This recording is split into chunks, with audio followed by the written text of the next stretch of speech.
Hi, this is Simon and welcome to a new music lesson.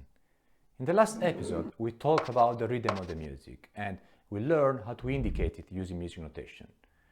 We discovered that the beat and the rhythm are closely related and they are a fundamental component of the music.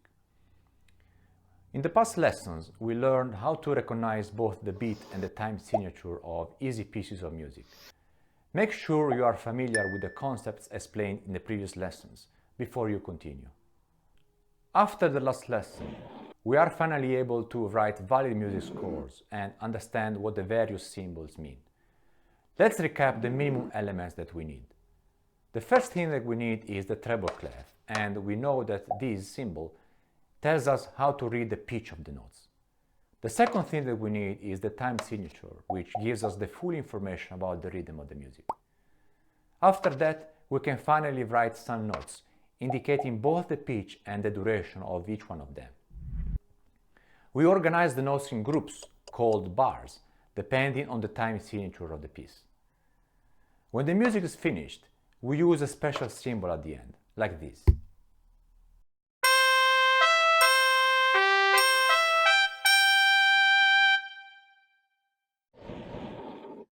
Even if we now have all the essential elements to start making music, there are still a few things that are important to learn before we do something more interesting. We know that music is made of sounds and rhythms, but sometimes silence as well. Look at this simple piece, for example.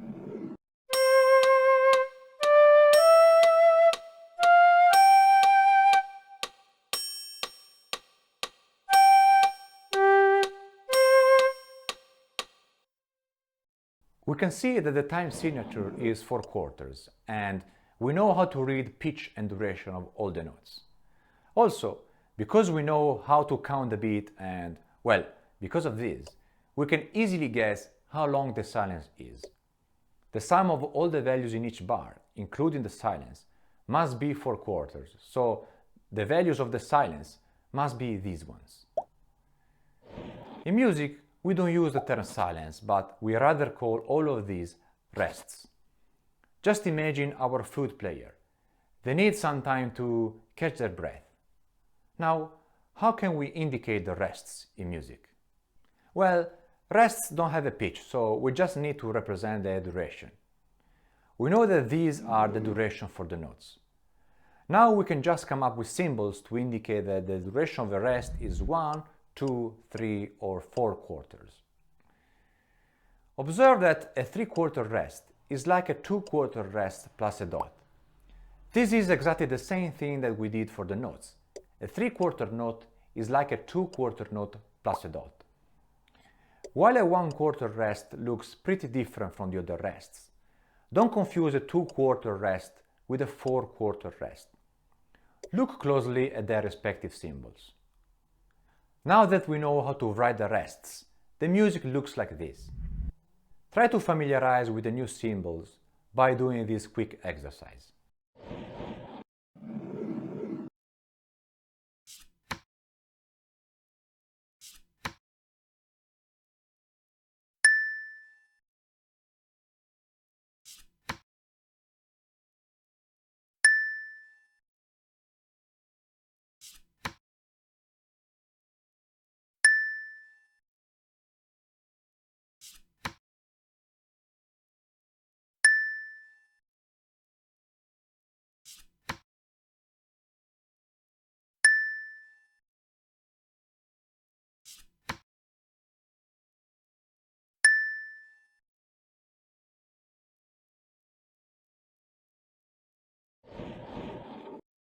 You might wonder why we need symbols for rests of 2, 3, and 4/4. After all, silence is silence, so we cannot really distinguish between this and this. We could simply use multiple 1/4 rests whenever we need a longer silence, right? Well, as always, there is an explanation. When we write music, we should think that somebody else is going to read it, including ourselves. And we should try to make the music as readable as possible. Look at the score, for example. The time signature is 4/4, and it is easy to check that every bar contains indeed 4/4.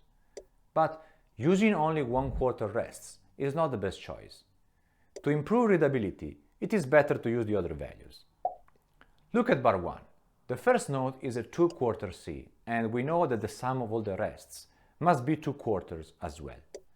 1/4 plus 1/4 is indeed equal to 2/4. But isn't it easier to think of this bar as a 2/4 note plus a 2/4 rest?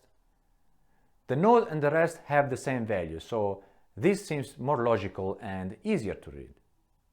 Now look at bar 2. There are only rests, and 4 times 1/4 is indeed equal to 4/4. This is okay, but because the time signature is 4/4, isn't it easier to just use a 4/4 rest to indicate that this bar is completely made of silence? Now that we know how to indicate the duration of the rests, it is time for some music transcription, of course. Because we are focused on the rhythm of the music, including the rests, all the tunes will contain a single note. The strategy to solve these exercises is the same that we used in the previous lesson. First, we need to identify the time signature. Then we count the beats accordingly, and we proceed one bar at a time, paying particular attention to beat 1 of every bar. Try to use the most appropriate symbol for the rests.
Well done!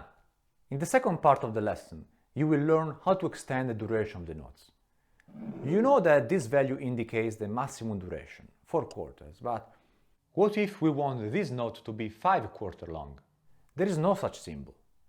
Also, just imagine that the time signature of the piece is 3 quarters, but we want a note to be 4 quarters long.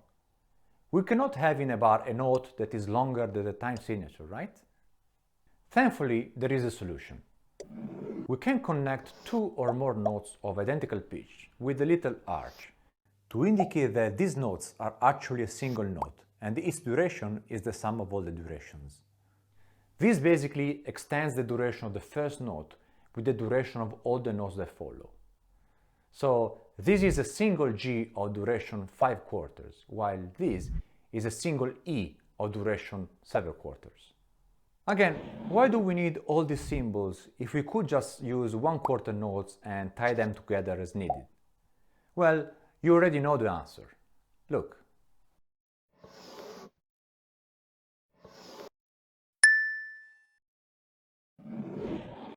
Ties are most often used when we don't have a choice.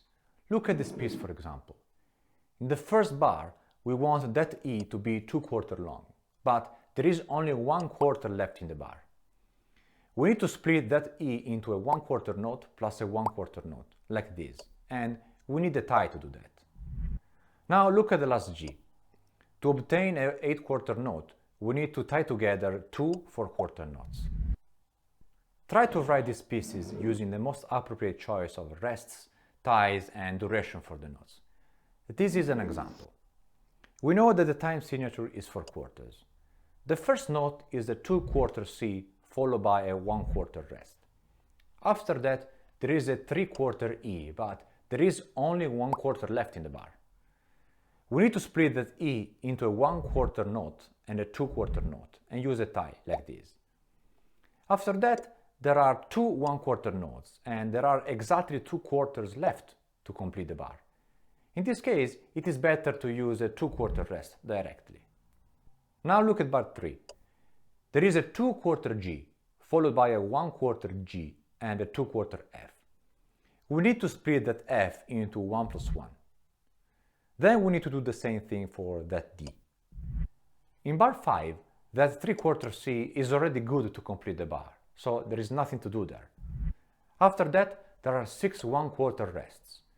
We can use 4 of them in a bar, like this, and group the remaining 2 at the last note in the last bar, like this. This is how the music sounds.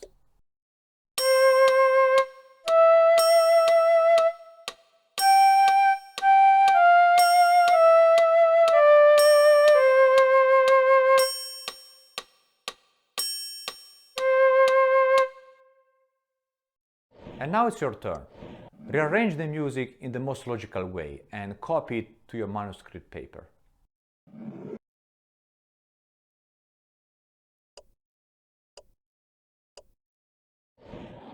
Today we learn how to represent silence in music using the rests and how to extend the duration of the notes using the ties. We learned that in music there are symbols to indicate rests of 1, 2, 3 and 4 quarters.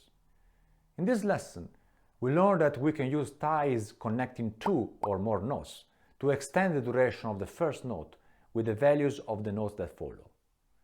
And this is all for today. I hope you enjoyed the lesson and see you next time.